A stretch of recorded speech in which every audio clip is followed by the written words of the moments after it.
The shock came fast, with no buildup and no diplomatic cushioning. Just after midnight Eastern Time, the White House confirmed what traders had been whispering for hours. The United States is imposing a 35% tariff on Canadian goods, effective August 1st. Within minutes, futures markets across North America plunged. By the opening bell, nearly $178 billion in market value had evaporated. And that free fall, that sense of a controlled detonation happening in real time, is exactly why tonight's broadcast matters, because every indicator suggests this isn't just a trade dispute. It's the beginning of a regional power recalibration, and the clock is already ticking. Viewers waking up this morning saw the effects immediately. Lumber prices jumped 22%. Auto suppliers in Ontario warned that 34,000 jobs could vanish if the tariff remains in place for even 6 months. The Canadian dollar dropped to 67 US cents, its lowest point in 14 years. For most governments, this would trigger an emergency press conference, frantic calls to Washington, or at least a symbolic show of defiance. But Ottawa did none of that. Not one official statement. Not even a leaked comment to test public sentiment. Instead, something stranger happened. As analysts on CNBC, Bloomberg, and the financial corners of X speculated on how Canada might fold, a story broke from Toronto Life that cut straight into the political nerve of the continent. Mark Carney, Canada's leader, had been receiving a stream of messages from Donald Trump, late night, all caps, rapid-fire texts sent at irregular hours. Not one or two. Dozens. 37 over 10 days.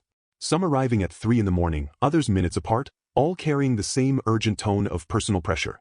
And yet, according to Carney's own account, those messages were simply ignored until morning. That revelation hit Washington harder than the initial tariff announcement. It appended assumptions long held in political and financial circles, assumptions that Canada, under pressure, would prioritize market calm over national positioning. For weeks, commentators insisted that Carney's restraint during his October 2025 Oval Office meeting was a sign of weakness. They mistook composure for concession. They believed Canada would blink first. But the silence now appears to be something entirely different, a controlled refusal to operate on America's emotional timeline. While Trump escalated publicly, Canada paused. While Trump demanded immediate commitments, Ottawa moved through its interdepartmental procedures, finance, global affairs, trade, security, Treasury Board, analyzing scenarios, modeling impacts, preparing responses that didn't depend on the next headline or the next Truth Social post. And the markets, despite their volatility, began noticing this difference. That's where the story turns. Because what appeared to be hesitation is now emerging as strategy. Trump's shock and awe tariff announcement was designed to force rapid concessions. Instead, it collided with an institutional culture that values preparation over performance. His 3M alarms crashed against a system engineered to be unshakable. And this is where viewers should pay attention, because the next moves will determine economic trajectories for years. The live chatter in Washington is already shifting from triumphalism to concern. Policy insiders privately admit that a miscalculation may be unfolding. That by accelerating pressure, the United States may have triggered the one scenario it hoped to avoid, a Canada that no longer accepts the old North American hierarchy as given. This first night of the crisis is not about whether Canada can withstand tariffs. It is about where true leverage sits in a region defined, for generations, by asymmetry. What we're witnessing is the moment when that asymmetry is being questioned, quietly, structurally, and perhaps permanently. The data points are loud. The voices in Ottawa are quiet. And somewhere between those two signals, a new balance of power is taking shape. The only question now is whether Washington realizes what it has set in motion before the next phase arrives. Pressure intensified long before sunrise, and by the time most viewers checked their phones, the escalation had already reached a level no one predicted. Overnight, President Trump doubled down on his threat, telling his inner circle, and later repeating it on national television, that if Canada did not come to its senses, he was prepared to raise tariffs to 60%. 60. Not 6. Not 16. 60. A number so extraordinary that even veteran trade officials struggled to point to a modern precedent outside full-blown trade wars. Markets reacted instantly. The Canadian dollar slipped further, brushing the mid-66-cent range before stabilizing. Bond spreads widened. American importers sounded alarms about supply disruptions in automotive steel, aerospace components, and timber. Meanwhile, industry groups in Alberta and Saskatchewan began calculating potential revenue losses in the tens of billions. Under normal circumstances, this kind of pressure would fracture a government's confidence or at least force its messaging into hyper-clarification mode. But instead of matching the urgency coming from Washington, something even more unusual unfolded. Ottawa's pace slowed down. That slowdown became the focal point of the news cycle. Across major networks, analysts scrambled to explain why Canada wasn't meeting fire with fire. Why no emergency tariff retaliation? Why no televised statement aiming to calm investors? Why no back-channel leaks signaling a negotiating position? The assumption was that silence indicated internal panic or cabinet discord. Yet by mid-afternoon, another detail emerged, this time from multiple diplomatic sources. Carney had received not one, not two, but a sequence of messages from Trump over the previous days. Late night, early morning, sometimes several within 10-minute windows. The total, according to Toronto Life's reporting, reached 37. Some messages focused on tariffs. Some veered into political pressure. Others used capital letters in ways that American advisors later tried to downplay. Regardless of content, the pattern was unmistakable. Trump wanted speed, emotional reaction, and direct personal leverage. And once again, Canada gave him none. Carney reportedly maintained a simple, immovable rule: replies would only be sent during professional hours. No matter how urgent the tone from Washington, no matter how dramatic the threats, no matter the hour on Trump's screen, Ottawa's timeline didn't shift. This wasn't passivity. It was discipline, an administrative firewall that prevented one individual's pressure tactics from setting the tempo of an entire nation's economic and diplomatic response. That contrast became the story. Because while the American president attempted to collapse the negotiation into a personal duel, Canada reinforced the opposite principle, that national decisions are not made in the middle of the night, through private channels, under emotional duress. They are made through institutions, processes, interdepartmental reviews, impact assessments, stakeholder consultations. And behind closed doors, those processes were accelerating, not in speed but in depth. Treasury Board analysts ran multi-scenario stress tests. The Department of Finance constructed tariff adaptation models projecting outcomes across 3-, 6-, and 12-month horizons. Global Affairs prepared a matrix of response pathways, including shifts in priority markets. Trade officials opened discrete calls with Japan, South Korea, Germany, and Australia to assess alternative supply routes. All of this took place without a single public statement, which only deepened the confusion outside Canada's borders. Because from the outside, silence looks like hesitation. But from the inside, silence can also be the sound of machinery moving. Commentators on American networks continued insisting that Canada was cornered, that its export dependency made capitulation inevitable. They pointed to statistics: 73% of Canadian exports headed south, millions of jobs linked to cross-border supply chains, decades of policy reinforcing North American integration. They argued that Canada simply could not afford to resist. But those arguments were built on outdated assumptions that Carney's calm, process-driven posture was quietly dismantling. By early evening, U.S. think tanks began circulating private memos warning that Trump's aggressive pace might be backfiring. Canada's refusal to match his tempo created a new dynamic. Washington appeared impatient, reactive, and increasingly isolated in its approach, while Ottawa appeared deliberate, coordinated, and insulated from emotional volatility. One senior strategist described the shift bluntly: the more Trump pushes, the more Canada looks like the adult in the room. And that perception matters. Because in geopolitics, and especially in economic conflict, credibility is leverage. Stability is leverage. Predictability is leverage. The more Canada adhered to its institutional rhythm, the more markets, allies, and even American businesses began recalibrating their expectations. They started to view Ottawa not as the pressured party, but as the stabilizing force in a destabilizing standoff. That change in perception would become one of the defining factors of this confrontation. A factor that Washington did not anticipate. A factor that, as the hours passed, began shaping alliances, investor behavior, and diplomatic calculations across the region. And as the pressure continued to build, a new question emerged, whispered in boardrooms, circulated in intelligence briefings, debated among policy advisors on both sides of the border. What if Canada's slow, steady, procedural response isn't a sign of weakness at all, but the opening move of a far more strategic counterplay? The shift began quietly, so quietly, in fact, that most viewers didn't register it as a counterstrike at all. While American media spent the day replaying Trump's tariff threats and speculating about when Canada would finally hit back, Ottawa executed a move that didn't look like retaliation, yet carried the force of one. Without holding a press conference, without issuing a warning, and without feeding a single headline, Canada finalized a $12 billion framework agreement with the European Union to expand the supply of critical minerals. $12 billion. Not projected. Not proposed. And suddenly the narrative flipped. Because this wasn't just a trade announcement. This was a redirection of economic gravity. For the first time in years, Canada signaled that it was ready to rewire its export pathways, not through escalation, but through opportunity. And what made the timing explosive was simple: the deal landed 72 hours after Trump initiated the tariff war. Viewers who were expecting a defensive crouch were now watching Canada open a new lane, bypassing U.S. pressure altogether. From there, the international response moved fast. Almost immediately, Beijing, long wary of Canada's alignment with Western markets, sent a discreet message through diplomatic channels, offering an expanded lithium purchase quota. Japan and South Korea followed within a day, proposing joint investments for battery-grade nickel processing in Quebec. Germany indicated willingness to accelerate co-financing of hydrogen infrastructure in Atlantic Canada. The result wasn't subtle. America's attempt to isolate Canada had, unintentionally, elevated its strategic value on the global stage. Back in Washington, this development landed like a misfired boomerang. U.S. industry groups, especially in automotive and aerospace, began raising alarms about supply chain vulnerabilities. Analysts who had predicted Canada would come begging for relief now watched as Ottawa collected new partners, new investment flows, and new leverage. A senior economist at Morgan Stanley described the shift bluntly. The tariff didn't isolate Canada. It signaled availability. And the world responded. But the real story wasn't in the diplomatic chatter.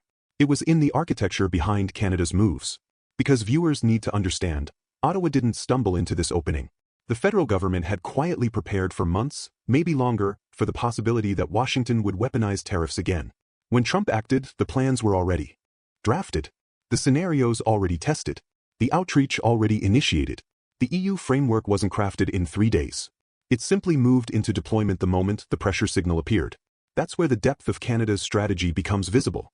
Instead of reacting emotionally or matching Trump's tempo, Ottawa redirected the conflict into a domain where the U.S. has far less control: global diversification. Trump can impose tariffs. What he cannot do is stop Europe from seeking cleaner supply chains, stop Asia from diversifying lithium sources, or stop Canada from using the crisis to reprice its geopolitical value. And that is exactly what happened. Meanwhile, inside Canada, the institutional machinery kept turning. Export Development Canada initiated risk mitigation programs for manufacturers targeting non-U.S. markets. Natural Resources Canada accelerated permitting reviews for new mines. Provincial governments in Ontario and Quebec began coordinating offshore investment attraction strategies. The counterstrike wasn't loud. It wasn't public. But it was comprehensive. And as all this unfolded, Trump continued pushing the same tactic: direct, personal pressure.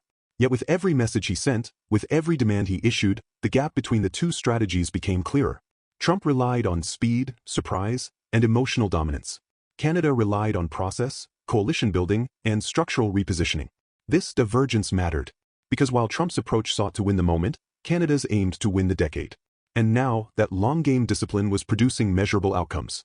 Analysts projected a potential shift in Canadian export dependency, from 73% directed toward the U.S., down to 58% over the next 5 years if diversification continued.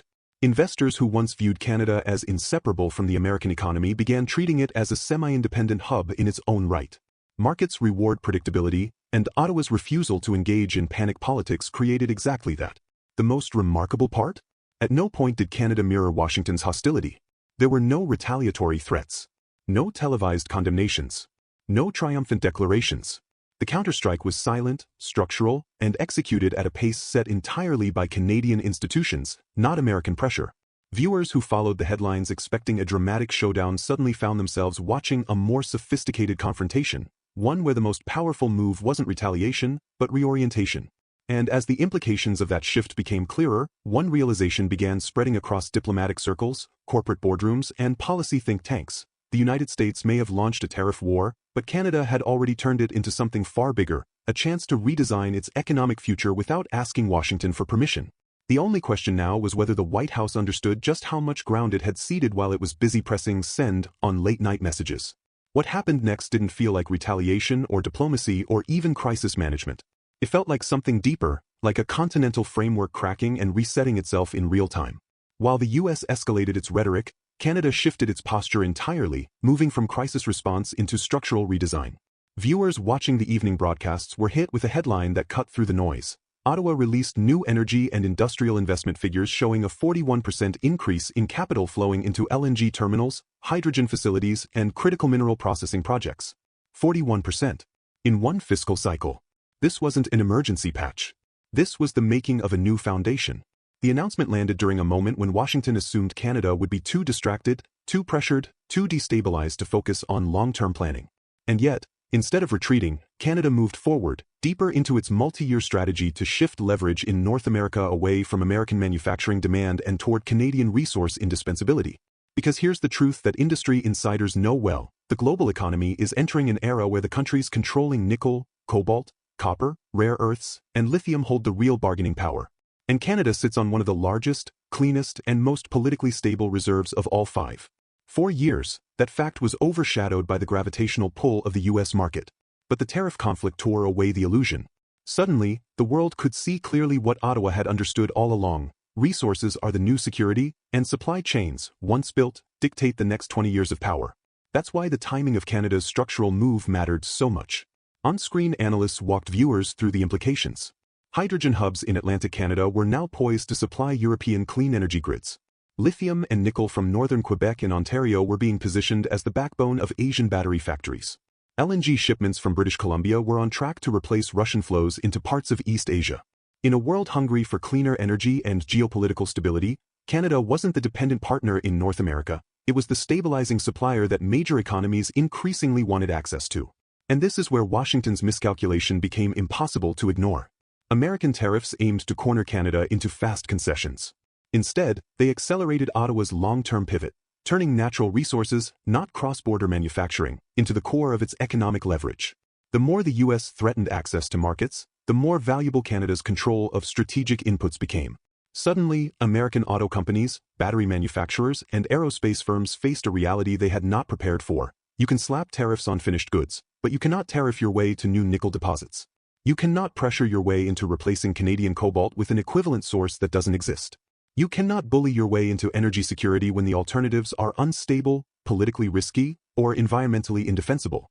Within hours of Canada's investment figures going public, multiple US think tanks quietly released advisory notes warning the administration that structural power, not political theater, would determine the outcome of this conflict. One analyst phrased it in language that circulated widely on policy forums. America can raise prices, but Canada can raise stakes. Meanwhile, within Canada, the sense of momentum grew. Provincial leaders announced new industrial corridors linking mining regions to processing hubs. Federal agencies accelerated regulatory modernization to cut multi-year wait times down to months. Research centers secured partnerships to develop next-generation extraction technologies. The structural shift wasn't some abstract policy idea, it was unfolding in the real economy, in real time. But the most striking dynamic was psychological. For decades, Canada viewed American policy swings as existential risks. Now, the conversation was flipping. US instability made Canada more attractive to global investors seeking a predictable democratic partner with long-term planning capacity. The more volatile Washington became, the more valuable Canadian steadiness appeared. And that steadiness was intentional. Carney and his team did not chase headlines. They did not mirror emotional escalation. They let institutions lead. And that institutional rigor produced something the US could not counter with tweets or tariffs: credibility. By the end of the day, the tone of the international coverage had shifted. The narrative was no longer about how Canada would survive US punishment. It was about how Canada was quietly positioning itself as a central node in the next era of energy and supply chain power, an economy that could withstand shocks because it had built the systems to absorb them. And for the first time since the tariff war began, viewers were left with a new question. What if this conflict isn't weakening Canada at all?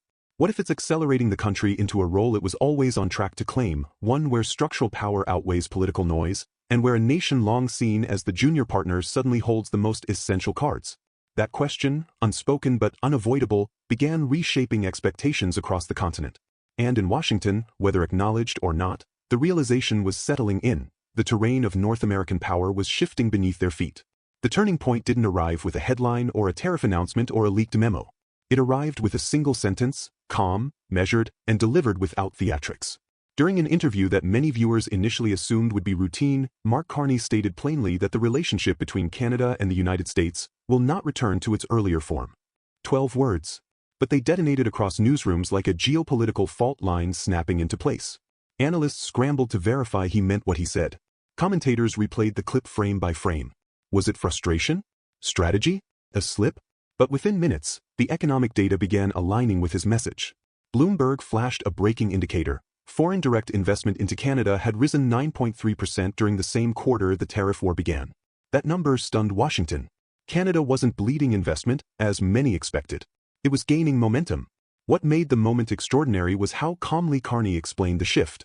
There was no dramatization, no emotional edge, no attempt to inflame tensions. He spoke about diversification as if it were obvious.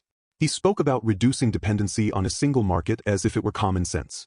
He spoke about the volatility of American policy cycles as if they were simply a structural variable, not an emotional grievance. And that tone, the refusal to panic, lash out, or theatricalize, became its own form of power.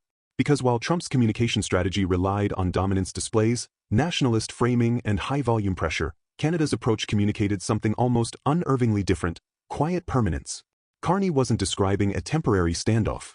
He was describing a generational shift in economic strategy. A recalibration of expectations. A new baseline. Viewers who had followed the conflict from the beginning recognized how dramatically the psychology had flipped. Trump's team believed that escalating pressure would force Ottawa into reactive concessions. Instead, the pressure forced Canada into clarity about its vulnerabilities, clarity about its alternatives, and clarity about the cost of over-reliance on a neighbor whose political direction can swing wildly every 4 years. Carney's statement made explicit what had been building beneath the surface. Canada was no longer planning around American stability. It was planning around American unpredictability. That shift alone fundamentally altered the landscape. Inside the U.S., the reaction was uneven. Business leaders in Michigan, Ohio, and New York warned the administration that alienating Canada risked severing supply chains that were not easily replaced. Agricultural groups expressed concern about long-term export retaliation, not because Canada had signaled any, but because diversification meant American farmers could lose access to markets that Canada might reallocate to Europe or Asia. Tech firms privately expressed worry that Canada's rising attractiveness to foreign investors could pull talent and capital northward. These concerns were whispered at first, then stated more directly as the market reacted to Canada's increasing leverage. A briefing circulated between U.S. senators noted that Canada's stability was becoming a competitive asset in the global economy. And that is when the rhetorical battleground shifted. No longer was the question, how will Canada respond? The new question was, is the U.S. losing regional leadership? Meanwhile, within Canada, Carney's line, never, never, ever, took on symbolic weight. It was repeated across timelines not as a sign of hostility toward the U.S., but as a declaration of sovereignty, a message that Canada would not trade long-term stability for short-term calm, no matter how aggressive the pressure became. And that resonated with citizens who had grown tired of being told that their economy existed in the shadow of someone else's political cycle. The most important detail, though, wasn't rhetorical. It was structural. Markets began adjusting to the idea of a Canada that was not a dependent appendage but an emerging anchor. Investors recalibrated risk models. Rating agencies updated forward guidance. Analysts revised projections, not for a temporary dip, but for a multi-year realignment. The turning point, therefore, was not a crisis event. It was a recognition event. Canada wasn't being forced into a defensive strategy. It was stepping into a new strategic identity, one built on resilience, diversification, and institutional discipline. The tariff war did not break Canada's position. It clarified it. And in doing so, it revealed something that Washington had not accounted for. When a nation refuses to play on someone else's emotional timeline, its leverage increases, not decreases. By the end of the night, viewers watching across the continent felt the shift. Not because the conflict had ended, but because its trajectory had fundamentally changed. The U.S. was pressing harder, louder, faster. Canada was advancing quietly, structurally, inevitably. And for the first time since the crisis began, momentum was on Ottawa's side. New developments broke early this morning, and they signal a shift that feels less like crisis management and more like preparation for an entirely new era. Ottawa is finalizing what insiders are calling the North American Industrial Realignment Act, a sweeping framework designed to reduce Canada's trade dependence on the United States by 25% over the next 8 years. Not through retaliation, not through nationalist rhetoric, but through long-term restructuring of supply chains, market access, and strategic partnerships. The message is unmistakable. Canada is no longer building its future on the assumption of American stability. Public sentiment is shifting just as quickly. A national survey released minutes before we went live shows that 71% of Canadians now support an accelerated diversification strategy. That's the highest level of public backing for economic realignment in more than 3 decades. And this matters, because political will is often the missing ingredient in major structural transitions. This time, Canadians aren't resisting the pivot, they're demanding it. But beneath the polling numbers and policy drafts lies a deeper truth that's shaping tonight's story. Canada isn't moving away from the United States emotionally. It's moving away structurally. The tariff war, the late-night messages, the escalating tone, they didn't break the relationship. They exposed its fragility. They revealed, in stark terms, how dangerous it is for a nation to anchor its prosperity to a partner whose political direction can swing dramatically on every election cycle. And that realization is now steering decisions at the highest levels of government.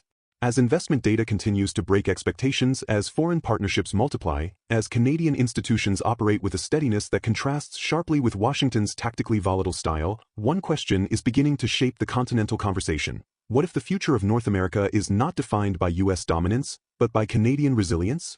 Tonight's economic indicators suggest that this isn't a hypothetical. It's already happening. The more Canada strengthens its long-term architecture, energy grids, mineral supply chains, green industrial corridors, the harder it becomes to pressure or isolate. The country is learning to operate like a mid-sized power with big power stability. And in a global economy driven by reliability, not noise, that stability becomes its own form of influence. But the question facing viewers now, the one that will define the next decade, is whether Washington understands what this conflict has unleashed. By trying to force immediate concessions, the U.S. may have accelerated a Canadian strategic awakening, a realization that independence isn't a slogan. It's a system. And once built, it reshapes everything around it. So as we close tonight, the path forward is clear, but the outcome remains unwritten. Will Canada complete this transition and redefine its place in North America? Will the United States adapt to a new balance of power, or fight to preserve the old one?